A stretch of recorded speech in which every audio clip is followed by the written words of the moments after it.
ফাঁসি চাই, টেকা চাই রে, ও বাটা তো পায়ে ধরি রে, আমার জানি নই বেটা রে, আমার কেউ নাই রে।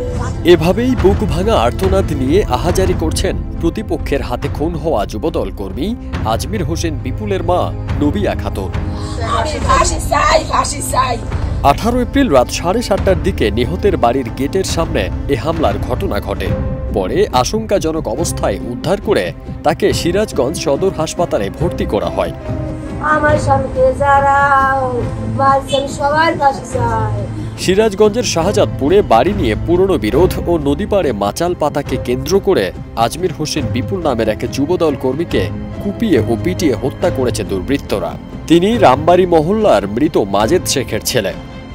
আলম, জুলফি, জাহাঙ্গীর, আলমগীর, ওরাই তার বউ জুলফি আমার মাথায় বাড়ি দিয়ে কথা হালালো সাথে সাথে।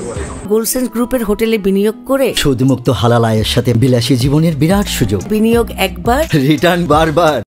নিহতের বড় ভাই হাজী নুরুজ্জামান শেখ জানান, বাড়ি ও নদীপাড়ে মাচাল পাতাকে কেন্দ্র করে শহীদুল রেজা, সাদ্দাম, রুবেল, কাউসার, তরিকুল, মফিজ সহ স্থানীয় আওয়ামী সমর্থকদের 20-25 জন মিলে বিপুলকে বাড়ির গেটের সামনে কুপিয়ে ও পিটিয়ে আহত করে। তার চিৎকার শুনে পরিবারের সদস্যরা ছুটে গেলে হামলাকারীরা নিহতের বড় ভাই নুরুজ্জামান ও তার ছেলে আরফিন, মা নবিয়া খাতুন, নিহত বিপুলের স্ত্রী আমিনা ও তার ছেলে আরমানও মারধরের শিকার হন। লোক নিয়ে এসে মদ খাওয়া, যে সাদ্দাম, মৃদুল আরো এদের নিয়ে এসে কদিন হলো পাক বাজিয়ে বিপুলেক মাইকে ফেলাবো। কালকে হঠাৎ করে এসে হামলা করে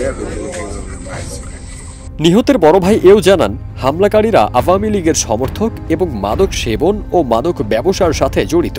এদিকে গুরুতর আহত অবস্থায় বিপুলকে হাসপাতালে নিলে রাত 10টার দিকে তার মৃত্যু হয়।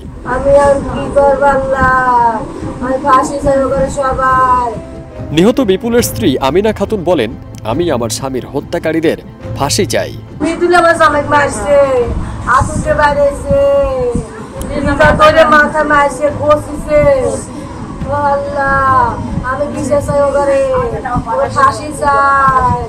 নিহতের মা নবিয়া খাতুন বলেন, তারা আমার চোখের সামনেই আমার ছেলেকে কুপিয়ে ও পিটিয়ে রক্তাক্ত করে ফেলে রেখে চলে গেল। আমার ছেলে হত্যার বিচার চাই, খুনিদের ফাঁসি চাই।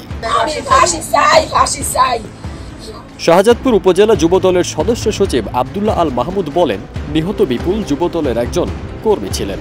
প্রতিপক্ষের সাথে পূর্ব বিরোধের জেরে এ হত্যাকাণ্ড ঘটেছে। বিষয়টি জানতে বিপুল হত্যার প্রধান আসামি শহীদুল ইসলামকে একাধিকবার কল করেও ফোন বন্ধ থাকায় তার বক্তব্য পাওয়া যায়নি।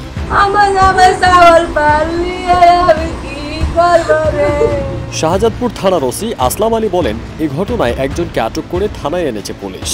সদর হাসপাতাল থেকে বিপুলের লাশ উদ্ধার করে ময়না তদন্তের জন্য সিরাজগঞ্জ শহীদ মনসুর আলী মেডিকেল কলেজ হাসপাতালে পাঠানো হয়েছে। ফারদিন সানি, দেশ রূপান্তর।